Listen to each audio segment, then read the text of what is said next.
Hi, I'm Kerry Grinkmeyer. I'm a retired financial advisor, and I just watched a YouTube video that I think every one of you should see. It's not probably on your list of YouTubers that you would watch. It's actually a channel that is called I Am Athlete. I Am Athlete. It's hosted by four ex NFL football stars: Brandon Marshall, Chad Johnson, Channing Crowder, and Fred Taylor.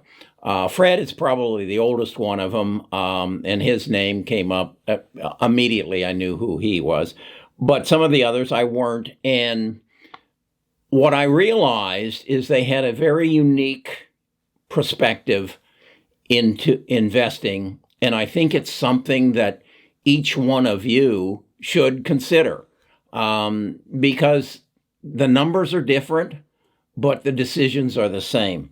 As the thumbnail said, what would you do, or how would you invest if I gave you $1 million today? Well, that's exactly what happened to these four guys. And I think you can learn so much from it. And then I want to comment on it and give you my perspective on how they reacted and what I would suggest if one of them had contacted me today and said, hey, I've got $1 million and going to have more. What should I do? So let's hang with me and let's take a look at my interpretation of this, and then I suggest you go find it. Best of Us Investors presents Kerry Grinkmeyer. Okay, again, it's a very cool website. I've watched several of their videos. The first one I saw was an interview with Dale Earnhardt, which is fantastic. It gives you, if you have any interest in Dale Earnhardt and Jr. or his father or NASCAR racing, you need to see that as well. But this one, the title of it is, and here's the thumbnail of it: What Athletes Do with Their Money. And it's about a 45-minute video. I would suggest you fast forward to the 9-minute and 30-second, and that's where they start talking about their life experiences.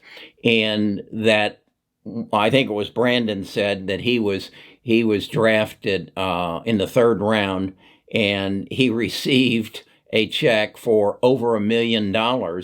And then every time he played a game, he got a check for between $300,000 and $400,000 each week they played. Yeah, that's the kind of money these guys are thrown at. And as Brandon said, he didn't know anything about that. He didn't know anything about money. As they talked, I recognized the NFL gave them no advice on money. And in fact, the one I thought that was very interesting was Chad Johnson. He said, well, I had a financial advisor, and she had been teaching me since I was a child. And they said, what do you mean? He says, well, it's my grandmother. My grandmother taught me to be cheap. And they explained that Chad recognized the importance of not spending his money. In fact, he said, while you all were out buying Rolex watches, I was buying a knockoff. That's right. It's like I have a Patek Philippe watch. I paid $18 for it in China probably 12 years ago, and it's still as good as new. And it looks exactly like the real thing that probably cost $25,000. So that's how he led his life. On the other hand, I believe it was Channing said, yes, he had moved from Atlanta, where he lived when he was drafted, to Miami. And along with him came his mother and his father, his sisters, his brothers, his cousins, all his homies. and they expected their life to improve as his did. And he said the most important and most difficult thing he had to learn was to say no. Then they shared, Fred shared, he said, well, I was smarter. I got a financial advisor. He said, but I need to share with you, he ripped me off. I wasn't smart enough to ask the right questions. And I got to thinking about that. I was a financial advisor, and some of you have written me and say, what should I ask a financial advisor? And I always write back and say, the first thing you should ask a financial advisor is, how do you get paid? If you don't know how someone's getting paid, you don't understand their motives. If he says, well, I get paid a commission based upon the products that I invest you in, get up and leave. This man has a commission that he eats what he kills, and he's going to eat you or kill you, with commissions. What you need to hear them say is, I get paid as your portfolio grows, as your net worth grows, my compensation grows. And this is usually a fee for services. And that should be somewhere between 0.25% to 0.75%. It's the same with a mutual fund. But here you're paying an individual. And as his money grows, yours should grow. Or as your money grows, his compensation should grow. That's the first question you ask. The second question you ask is, how long you been in the business? And then the third question you ask is, what kind of designations do you have? Because remember, I told you, knowledge is power. And if he hasn't studied on how to become a financial analyst or how to become a certified financial advisor, you need to get up and leave. He has not dedicated himself to educate himself to be the smartest person in the room. Then you need to ask him, how long you been in the business? Then you need to ask him, how many clients you got? Now, you don't want to hear too small a number, and you don't want to hear too big a number, because the more clients he has, the less time he has to spend with you.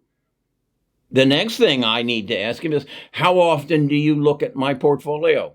And who's going to be managing my money? You, or do you farm that out to someone else? These are all questions you need to ask and you need to be comfortable with, because that's what these four guys, Brandon, Chad, Channing, and Fred, all shared.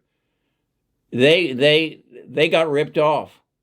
They went with the first guy, or some relative suggested this guy. And as Fred said, I felt I needed to go with a black financial advisor. He said, and that was the first mistake I made.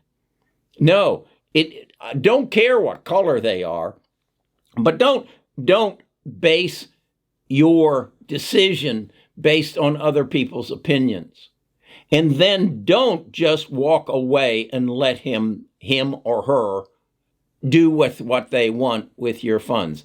And you're going to hear some very interesting stories.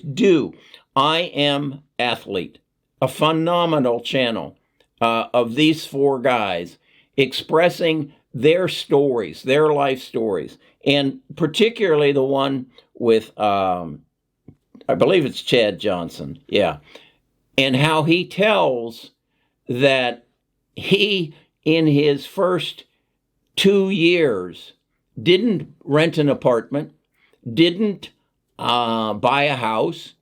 He lived in the stadium. I think he played for the Cleveland Browns. He lived in the stadium, and even the guys, his buddies here, said, "You did what?" He said, "Yeah, they had a comfortable sofa. They had showers. They had lockers. I could bring all my clothes." He said, and besides, they have a cafeteria. He said, "I didn't spend any money." He said, "Every cent that they gave me went into the bank, and me and my grandmother managed it." And he said, "I still live that life." He says, "I live that life with my children." He said the only expense he had while he was playing professional football was his child support. So I never bought a house. He said, "Still, do you remember?" He asked his buddies, he asked Brandon, he says, "Do you remember what kind of car I drove?" He said, yeah, some little bug of a car, some little nasty little thing. He says, and what kind of a car do I drive now? He's retired now. He's a very wealthy man. A minivan. He said, I don't need to show off my money. I don't need you to think I'm rich. I know I'm rich. I don't need all those bells and whistles. And I think there's so much to be learned here and so much knowledge that they shared from their life experiences. I have never seen anything like this.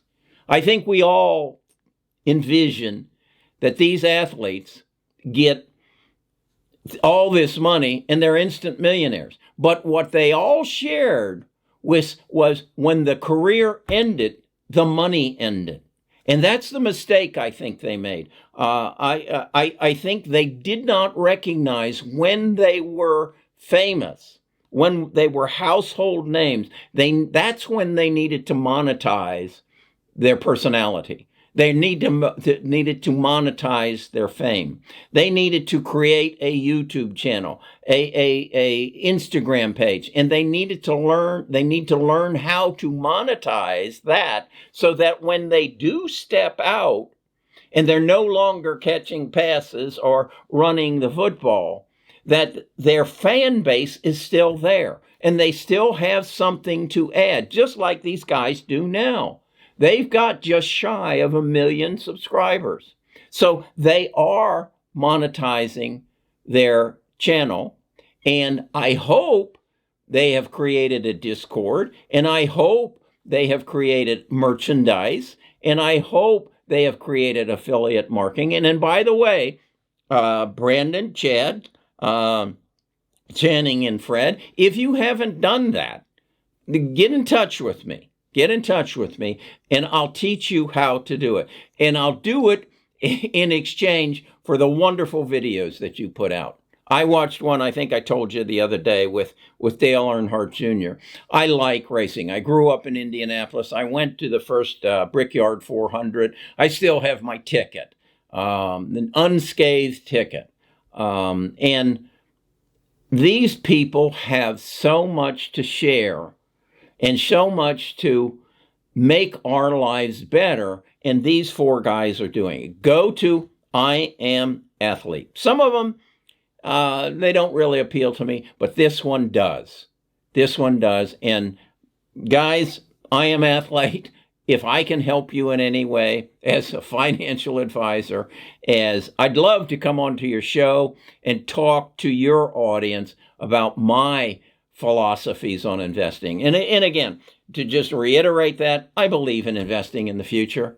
I believe that the world is changing so fast that there is another Amazon, there is another Google, another Microsoft, another Facebook that's on the horizon right now today, and you can buy them cheap.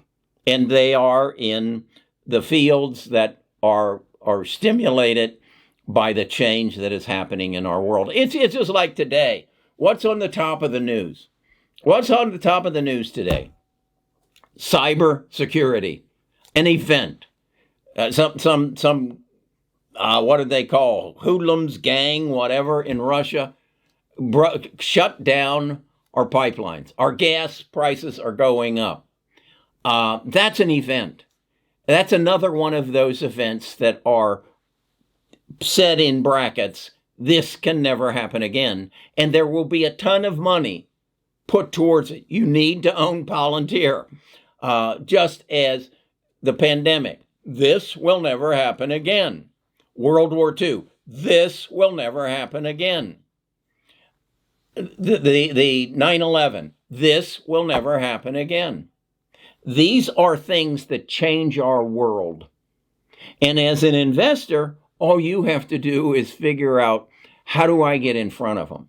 How do I figure the company and the companies that are going to make sure that this never happens again? And invest in them.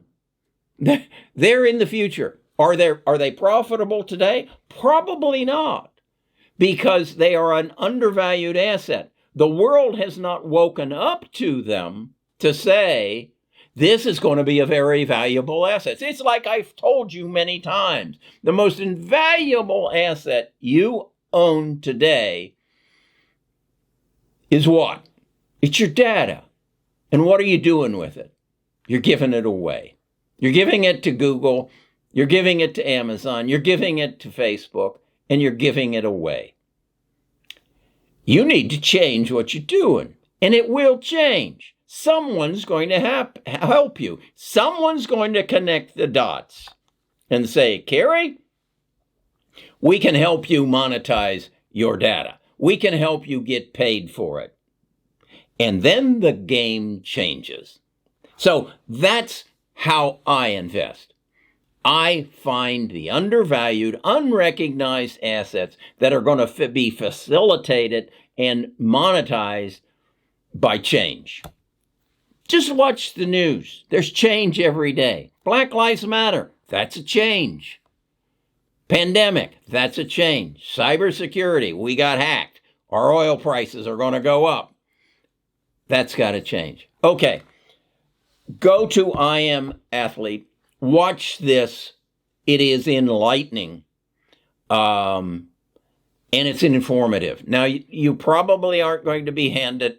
You probably didn't get drafted in the third round. Although Max Brown, is that his name? The Alabama quarterback who's going to the Patriots. That I'd love to interview Max. I think he has such a bright future in front of him. He probably didn't get a $3 million check, but he's going to get paid real well in the future. And he's probably got maybe a 7-year career. And if he monetizes his personality, which is excellent, and his fame, he can live on forever. And that's the key, particularly to celebrities. Remember what's the movie, Fame? I'm going to live forever. You will remember my name. If you're a celebrity, take that to heart and give me a call. Talk to you later.